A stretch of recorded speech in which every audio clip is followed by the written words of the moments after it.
Hello, everyone. It's Sierra, and welcome back to episode 4 of Soft Spirals. Today, it's going to be a part 2 of episode 3, which is halfway through 2026. What now? This one's not going to be as chatty. The last one was a little chatty, and it's because I didn't write down any notes or make a script, and I wanted this to be a redo of episode 3, basically, to where I can hopefully help you all, you listeners, as much as possible. So before I jump into the workshop part of the episode, which is the main point of this episode, I do want to go over some brief life updates since I last recorded. So I can't even remember. I probably should have read through or listened to my last podcast and what I talked about. Like I said, I was rambling, so I can't even remember what exactly I mentioned because it was just, But anyway, my quarter 3 goals, and we're at the end of July. So at the time of making this, though, I will say I had already accomplished some of my goals that up here I was yeah, I want to do this. And then I kind of did an audit of my life, of whatever goal it was that I was wanting to achieve this quarter. And I'm pleased to say that I already checked off, I think two. Anyway, my goals for this quarter, I broke them down into my big 3, which is financial, relationships, and personal. So I want to try to keep my life expenses below 1,000 per month. Okay. I want to say 1,400. I want to lower my credit score Oh my gosh. I want to lower my credit usage to 30%. And this is one of the goals that I've already achieved. My credit usage is at 28.9. So I'm gonna check that one off. Anyway, and I'm gonna save this last goal because I have something kind of big to share with you all. I mean, not really. It's just no, it is a big thing, but you're gonna wait. So under the relationships category, I want to plan to visit some of my friends that live in Texas. I want to prioritize weekly dates with my boyfriend, and I want to see my friends and family more, which I should definitely be able to see my family more. And I'm kind of going to explain why once I share y'all my big secret. And then my personal goals are to finish one book and enroll in a yoga certificate program, and I already did that. So hopefully by the end of this year, I'm a registered yoga teacher. That's been something that's been on my list or my list of things to do for so long. And I actually wrote it down on my big, 2026 goals when I planned it out quarterly for this year. Now, the thing that I wanted to share with you all is I have my little sticky note here with my updates. Another thing I did, this wasn't on my list of things to do this quarter. But anyway, I wanted to start a website. I wanted to, do things. What those things are exactly, don't ask. I'm still figuring it out. But I did purchase a domain recently. I've been working on editing my website. So hopefully soon I will have something up and running that you guys can visit. And I don't know. I'm going to see where I take this, whether or not I make resources for you all. I start a newsletter. I definitely want to have a platform where I can sell stuff like art and crochet wearables and things that I just make in general, because I've never really had a home for those things. I use Etsy, Facebook Market, word of mouth stuff, but I just want something that I feel I can call my own. So yeah, that's exciting. And also, I am reporting to you all not live, from my living room. And soon I'm not going to be able to say that anymore. Why? I'll tell you why. I'm moving home. I have a month left in my apartment. Starting over at 28 was not on my list of things to do. It was not in my 10-year plan, but this is where I'm at in life right now. So I've been packing a lot lately. Actually, not a lot. I've been slowly packing and preparing for a move. I hate moving. I've been here for a year and a half, before I moved into this apartment, I was actually at a place that I loved so dearly. I miss that place. I was there for like maybe 5 or 6 years. One, because I loved it was an apartment, but it was like a townhouse situation, like duplex, upstairs, downstairs, 2 bed, 2 bath, heart of Midtown. Anyway, I stayed there because one, I loved the apartment, and then two, I didn't want to move.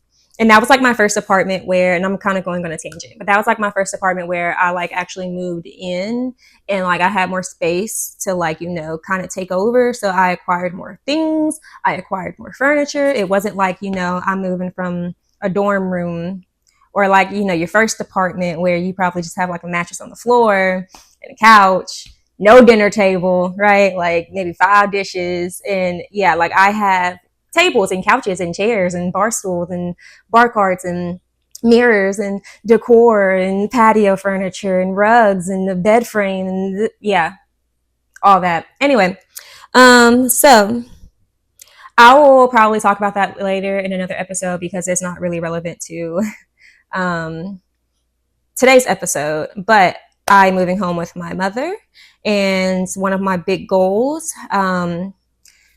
I don't want to say it's not achievable, but I'm really not trying to rush it.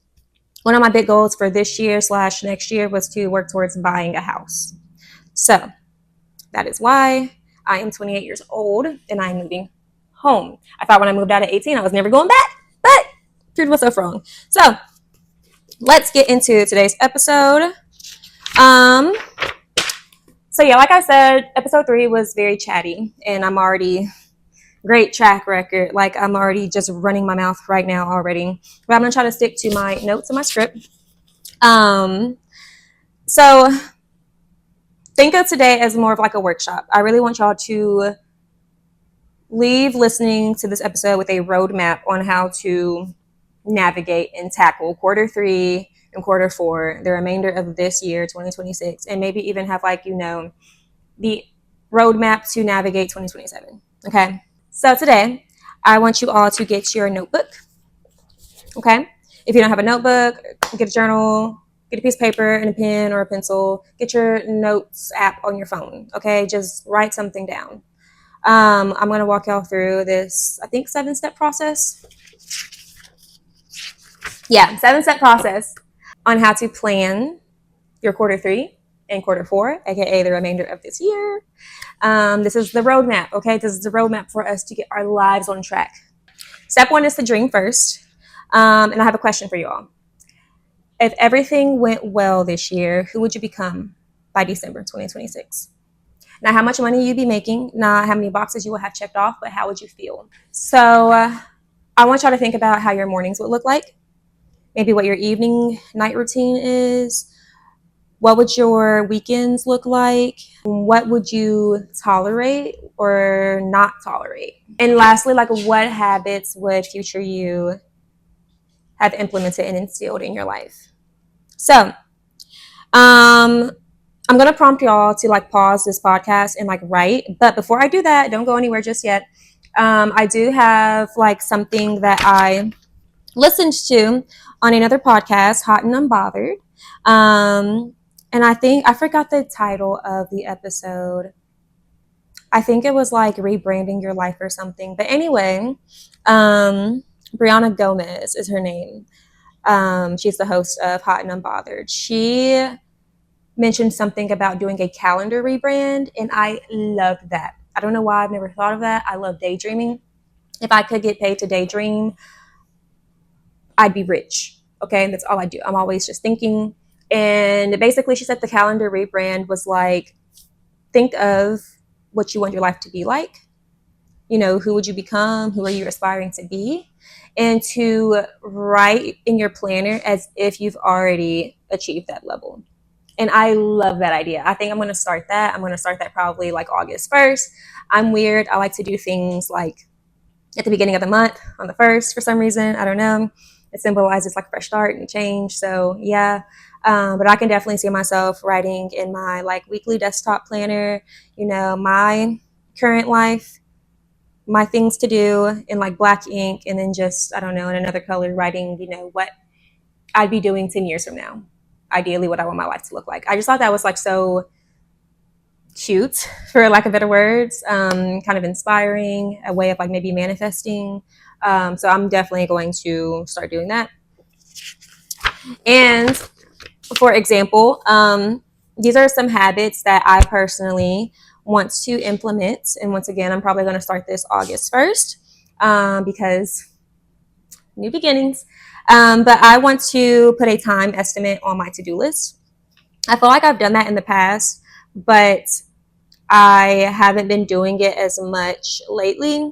And I feel like that's kind of hurting me. And if I remember correctly, I'm getting the sense that in the past, when I have put like time estimates on my tasks, my things to do, it either helps or it stresses me out.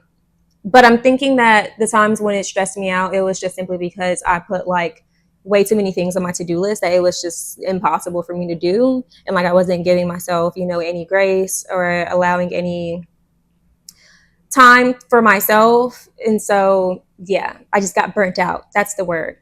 Um, so yeah, I want to start putting time estimates on my to-do list because it's been kind of getting out of hand lately. And I want to put a limit on my phone usage before going to bed and upon waking up. I'm pretty sure I mentioned this in my last episode, but like when I wake up in the morning, although I'm doing like productive things, I wake up in the morning, it's 5 a.m. I'm like laying in bed for like the first 30 minutes, checking emails, paying bills, checking my bank account. And it's like, yeah, those are all good things to be doing, right? But I don't think I should be doing that like the second that I wake up. And I really want to try to not use my phone at all for like the first hour.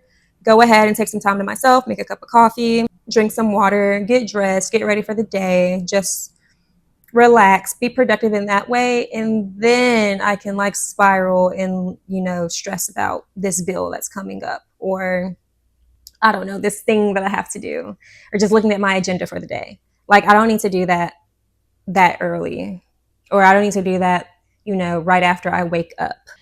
Another thing that I'm probably going to do for these habits that I want to implement is that I'm going to document. I want to track how I actually feel after doing it. Like, I know how I feel right now as of late, and I want to try to do this for like maybe a whole month and just see like maybe how I'm feeling mentally, maybe how productive I am, if it's made it better, if it's made it worse. So yeah, I want y'all to pause this video and I want you to complete step 1, which is to dream. And I want y'all to answer the question: if everything went well in the next 6 months, who would you become? Now moving on to step 2. So instead of like 10 goals, 20 goals, we're going to focus on one goal. Okay. If December 31st came around and you only accomplished one thing to feel proud of yourself, what would it be? So these are some examples, just throwing things out there to help wrap y'all's mind around things. Maybe you want to run a 5K. Maybe you want to pay off debt. Maybe you want to read 12 books. Maybe you want to read one. That's more my speed, even though one will not get me to my goal. I need to read like 3 more. Anyway, maybe you want to leave a toxic job. Maybe you want to move. Maybe you want to redecorate. What will make you feel proud? So we've covered step 1, which is to dream first, and step 2, which is to choose one big goal. Okay, this is going to be our main goal, and it's not set in stone. Okay, we're going to go through these steps. If you feel like, I want to reevaluate and I want to change my goal, you can, because you might want to. After listening, keep listening. All right, so step 3 is to break it down. Big goals don't fail because they're impossible. They fail because they're vague. So how do we make our goals not be vague? We turn them into SMART goals. SMART goals are specific, measurable, achievable, relevant, I forgot how to spell for a second, and time bound. Okay, I was like, what comes after the A? So instead of you saying, I want to save $2,000, maybe rework that by saying, I want to save $2,000 by the end of this year by saving X amount of dollars every Friday. Okay, like, be realistic. All right, this may require you, for this specific, hypothetical goal, to actually go over your budget and see, how much money you can save a month, a week, whatever, and break it down. Because like, if you can't save, $200 each month, how you gonna save $200 each week to reach your goal by the end of the year? Like, that's just not gonna work. Okay, it has to be achievable. All right, now I'm not saying that's not achievable. Maybe you can get a second job, I don't know, but there's ways to work around. But for where you are right now with this, example goal, you need to see what you can do, and you need to put a time to it. You need to put an action behind it so that it can get done. You can't just say, I want to do this. All right, you need to think about how and when. So moving on to step 4, weekly actions. So this is where people usually stop. It's easy to, list out all the things that you may want, you may need, all your goals, aspirations, dream on. But if you're not doing anything about it, like, how are we going to get there? Depending on what your goals are, depending on what you want to achieve by the end of this year, whether it's 1, 2, I said not 10 goals, but I'll let y'all do what y'all want to do, okay? I want y'all to think about what you can do this week, not this month, not next month, but this week, okay? So some examples, depending on what y'all's goals may be like. I'm just kind of going based off, like, I don't know, standard goals. Maybe a little reflection of, like, my own personal goals are in here. But, like, some things that you can do this week could be maybe apply to one job, okay? Nothing crazy. We're not saying get a new job this week. We're saying apply to one job, maybe redo your resume, maybe meal prep, maybe read 20 pages, 10 pages, whatever, a chapter. I don't know. Y'all tailor it to your life and what you want and what you think you can do. Maybe you can open up the savings account, preferably high yield.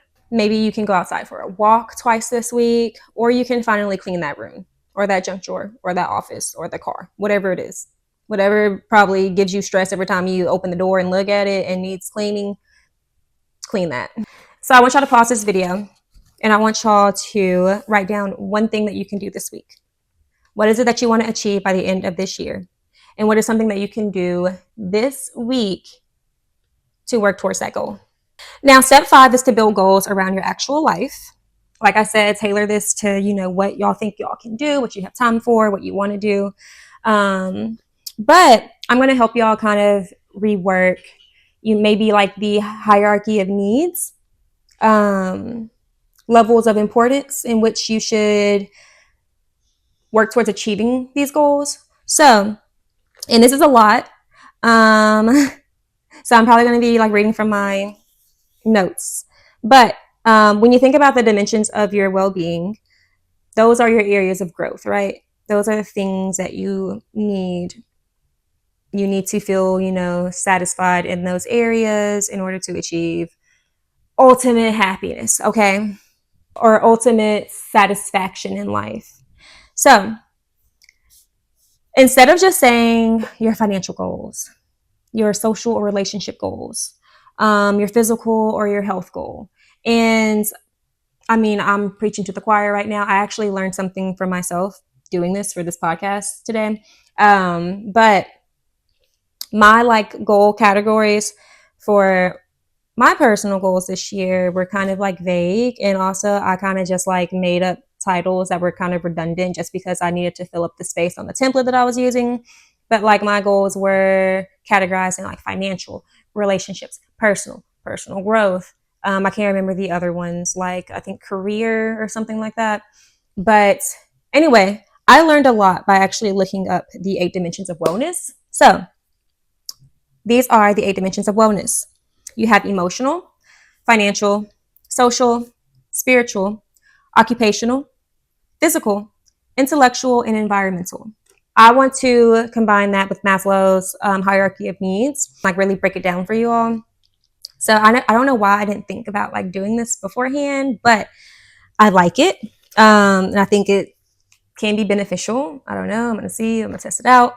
But Maslow's hierarchy of needs, it's this theory that basically breaks down what we need to achieve before like reaching our highest level, our highest self, being happy, being content in life, getting to know yourself, I think I'm over explaining. I'm probably running out of words, but the diagram, it's like a triangle, okay?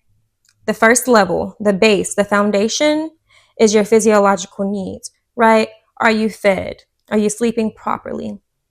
Do you have a roof over your head, right? Does shelter, the basic things.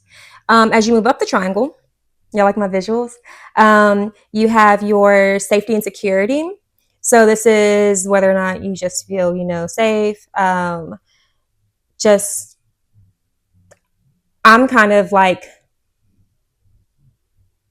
maybe I'm projecting. Are you living in a state of anxiety the whole time, right? The things that give me anxiety in life are like not feeling safe, like your financial safety, something that can, how I'm like applying this to my own experiences in my life, the things that would result in you maybe not reaching the lower level, which is your physiological needs. Okay, so physiological needs is the base, and then you have safety and security, and then you have love, okay, and belonging. And my arms are getting tired, but like we're gonna keep going up the triangle. Anyway, you have love and belonging, which is like your relationships, right? Intimate connections, friendships. And then level 4 is esteem. So, like self esteem. Do you feel confident? Do you feel like you've accomplished things?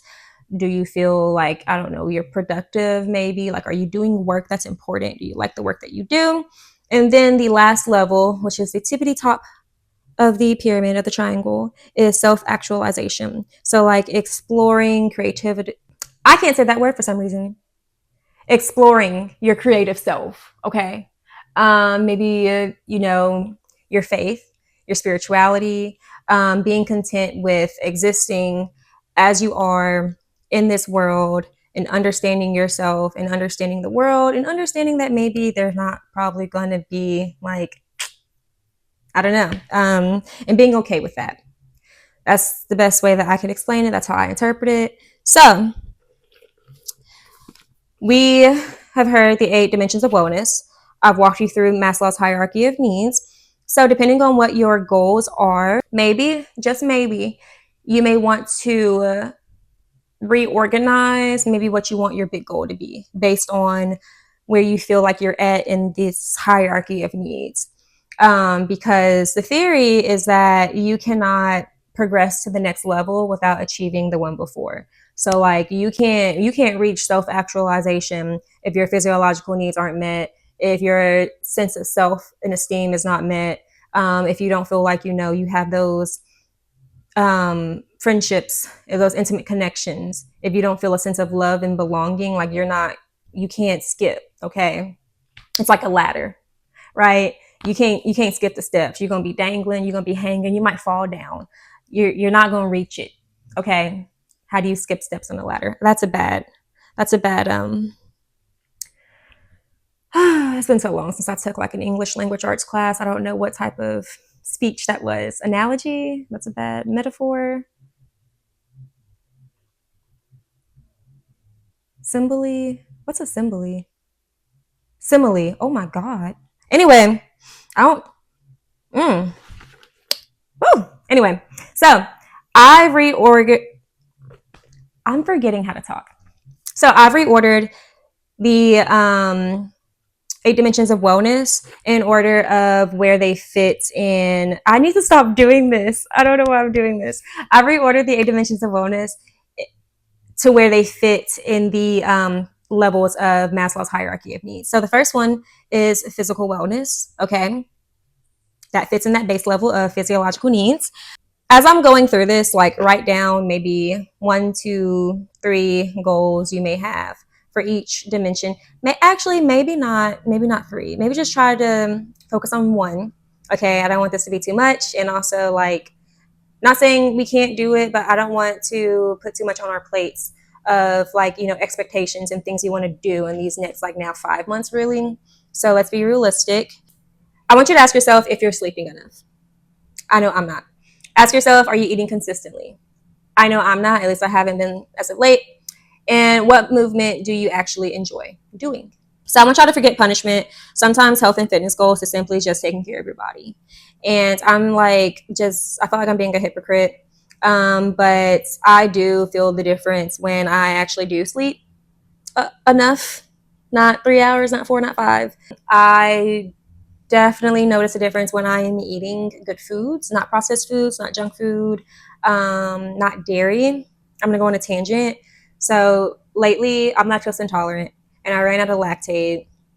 Um, and like some days, I feel like it affects me more than others. But anyway, I have been eating lots of dairy lately, and I've also been feeling very like sad. My body's been hurting. Like it's affected my mental and my physical being. And I think I also haven't been eating like the best anyway. But on top of not eating the best, I've been eating a lot of dairy, which makes me feel away. Um, and I bought my lactase enzymes, which like isn't a drug. It's like a dietary supplement. That's what it says on the bottle. Because lactose intolerant people lack like the enzyme or something that helps us not produce, that helps us digest lactose.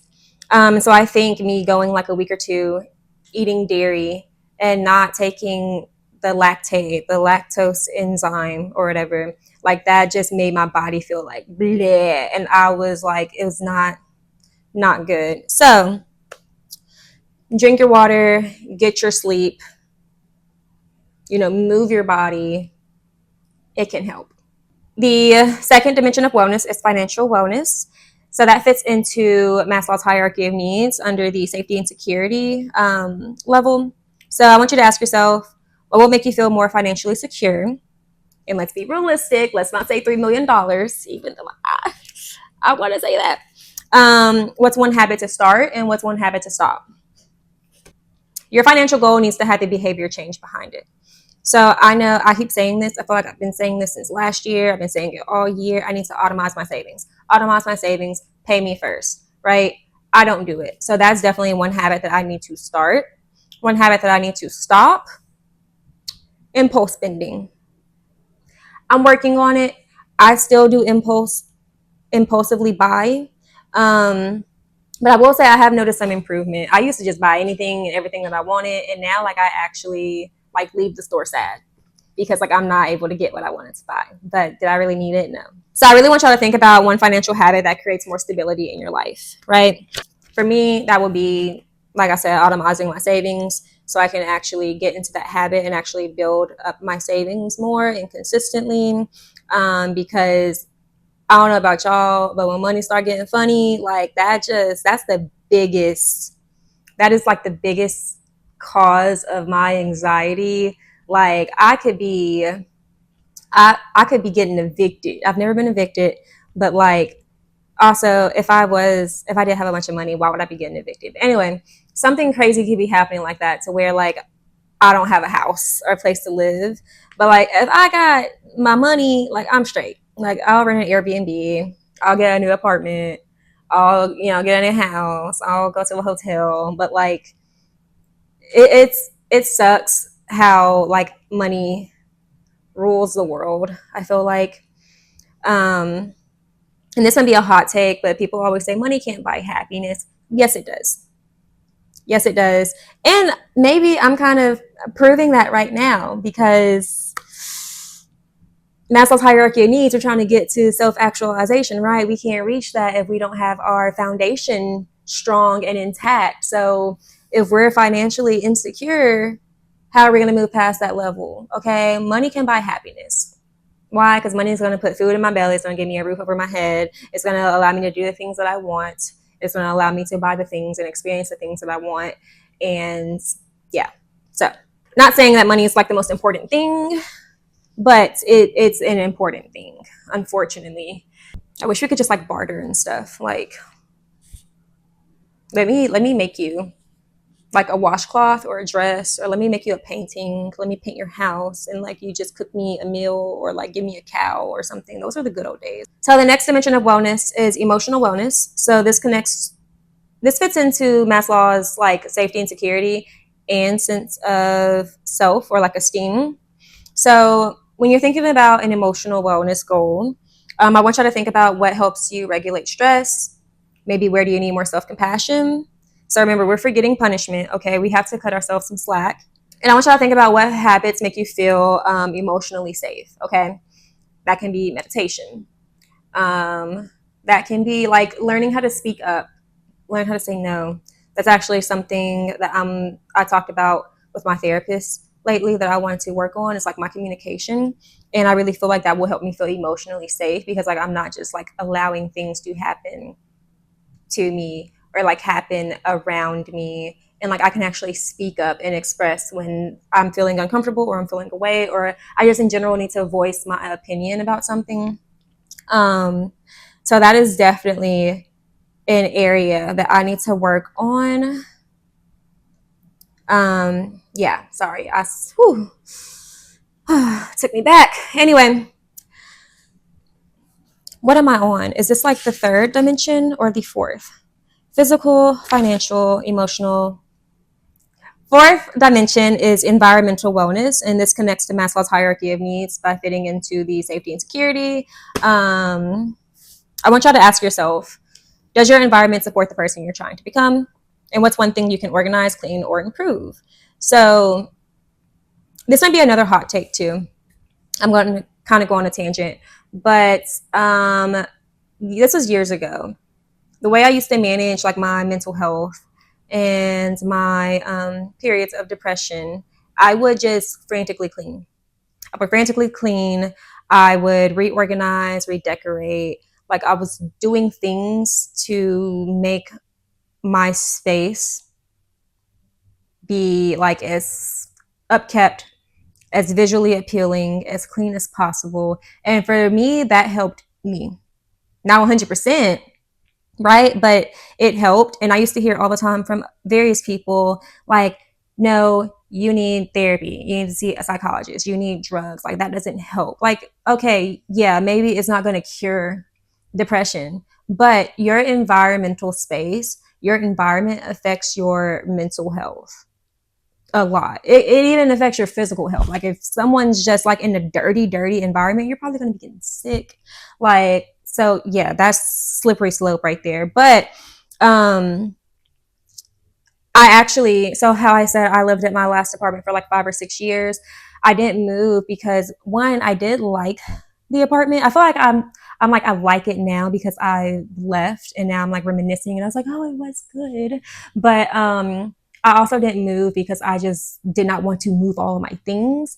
But it did get to a point where I was like, I've been here for years and the tree outside is beautiful. I love looking at it, but I'm tired of looking at it. I need a new space. Like that was really like digging at me. Like I needed a new environment. I needed a new space. I needed a new tree to look out through my like window at. Um, so yeah, this is y'all's like time to decide. Maybe you need a new rug. Maybe you want to make a new painting and hang it up. Like I'm not saying, go drop hundreds of dollars and redecorate your whole place, but like I don't know, get creative, do something crafty, like push some furniture around. Um, Maybe go thrift shopping, go to an estate sale, get something cool and eclectic, like make a shrine. I kind of have a shrine. I don't even know if that's like the right word, but I have like this really pretty, like ceramic dish. And I think I got it from Aldi. It was either Aldi or Five Below. But anyway, I put like a bunch of little things in it, and it's in the center of my like entertainment stand or center. And I have like this really cutesy like incense holder. It's like a hand, and you put the cone incense on top. I got some Palo Santo.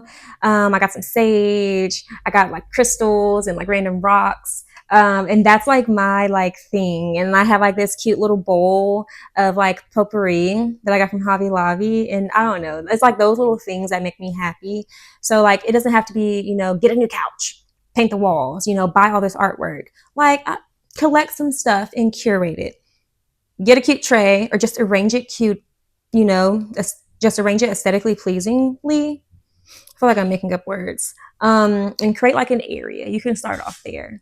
Also, if something is like giving you anxiety, I don't know about y'all, but like when I wake up in the morning and like I didn't clean my kitchen the night before, or if I didn't reset the living room the night before, or if like there's clothes everywhere because I came home because I didn't put up my clothes when I was getting ready to go out, and I was so like super tired when I came back, I just went to sleep and I woke up and the mess is still there, and it gives you like a sense of anxiety. Fix it. Easier said than done, But no, really like try to instill those habits of resetting your room. I love that. I feel like I heard that on another podcast and now I can't remember which one it was. But I try to do that. And granted, and lately I haven't been on top of it as much.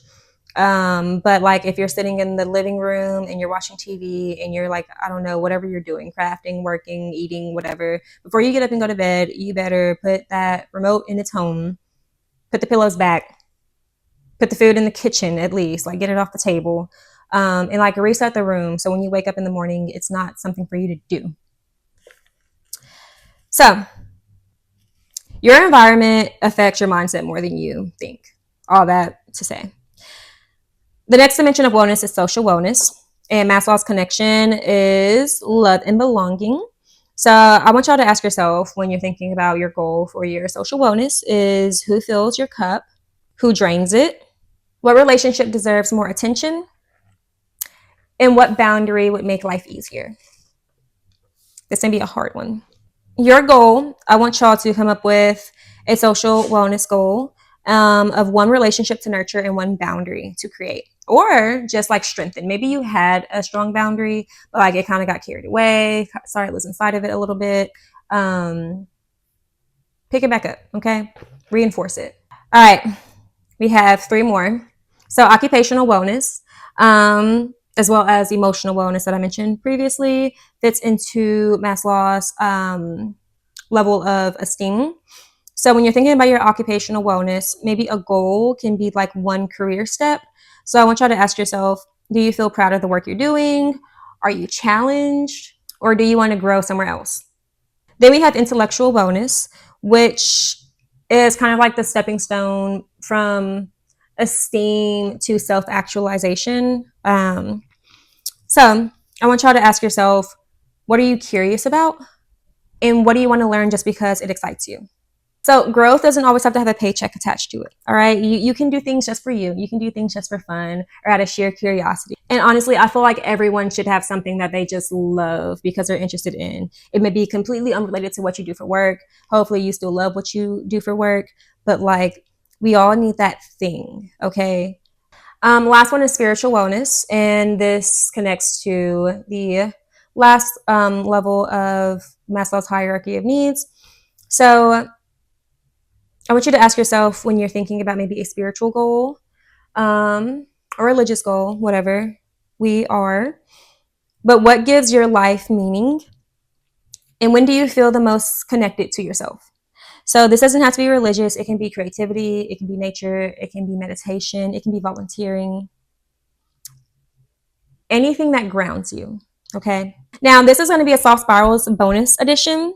I feel like we need a dimension of wellness, such as joy or happiness. Like, I guess ultimately, if all of our buckets, our dimensions, all of our 8 buckets are filled, right? And we've worked on them in order of our hierarchy of needs, ultimately we will be happy. Life will be joyous, but I don't know. I just want to like break this one down and make it its own separate category because I love more tests. So what are 3 things you want to experience before the end of the year? Not achieve, but experience, okay? Maybe you should go to my Instagram and look at my summer side quest, or listen to episode 3.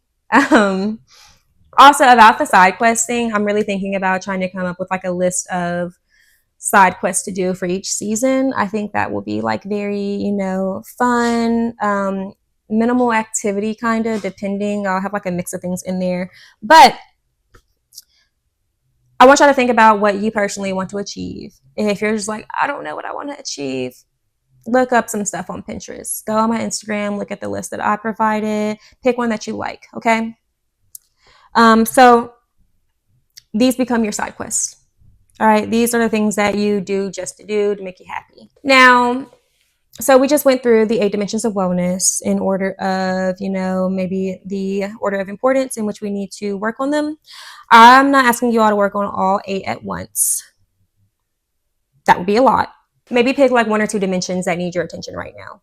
So for me, I feel like I'm being hard headed. I like, no, let me not be hard headed. I need to work on my physical wellness. I need to go to sleep consistently and regularly. I need to eat consistently. I need to drink more water. I guess I can be working towards that once I start taking my classes for teaching yoga. So that's going to force me to like be more active and more consistent with it. And I'm flipping through my notes because, yeah, I'm at the base. I'm at the bottom. I think I need to focus on my physical and my financial wellness before I can move on to anything else. So now that I think about it, like my big three, I think it was really more physical and financial goals. So go me for that. Anyway, after going over all this, I want y'all to remember that progress isn't about doing everything perfectly. It's about intentionally strengthening the areas of your life that need it the most. So that was a big step. That was all step 5, building goals around your life. All right. Like I said, figure out where you need, which level you need to accomplish first before moving on to the next, and reorganizing your goals that way. But step 6 is to plan for failure. So I want you to ask yourself, what usually throws you off? For me, it's change. Is it stress, being tired, perfectionism, comparison, or trying to do too much? All of the above for me. Okay. I want y'all to normalize setbacks, and I want you to prepare for them. So originally when I planned out like my quarter 1 and my quarter 2, I didn't really necessarily do this specifically for quarter 3, but I thought about what obstacles I may run into when trying to achieve my goal. And so if you think about it beforehand, you're, 1, not as shocked when it happens, and then 2, you've already thought about it. So maybe you can navigate it a little better. Maybe you can like dodge, whatever. So I want you to normalize setbacks and prepare for them, because failure is not failure. Failure means you're learning and it means you're growing. And without failure, like, are you even trying? So last step is step 7, and it's accountability. How will you know you're making progress? Maybe you have a habit tracker. Maybe you have an accountability butter.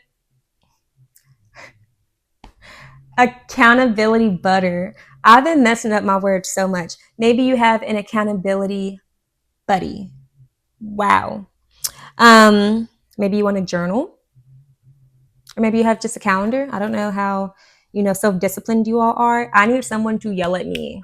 I need someone to tell me, do the thing. Like, you suck if you don't do it. I'm joking, not really. So yeah, those are the 7 steps to goal setting, and making a list of goals and a way to achieve them to where you can actually reach those goals. Now, I don't want this episode to be one that you just listen to in passing. I want this to become a conversation that you keep having with yourself. Not because you need to become a different person by the end of December, but because you need to keep doing all those little things that are going to get you to the life that you're building. Remember, you don't have to catch up. You just need to show up. If you were not writing things down while listening to this episode, I am formally assigning you with some soft homework. Okay? Before today ends, I want y'all to write down 1 goal, write down 3 action steps. I know this is so confusing. This is the second thing, but you're writing down 3 action steps. That's step 2. And then I want you to do the first one within the next 24 hours. Okay? That's it. Let momentum do the rest. And that's all I got for you guys today. Thank you for tuning in. Once again, my name is Sierra, and this is Soft Spirals. I'll catch you in the next spiral.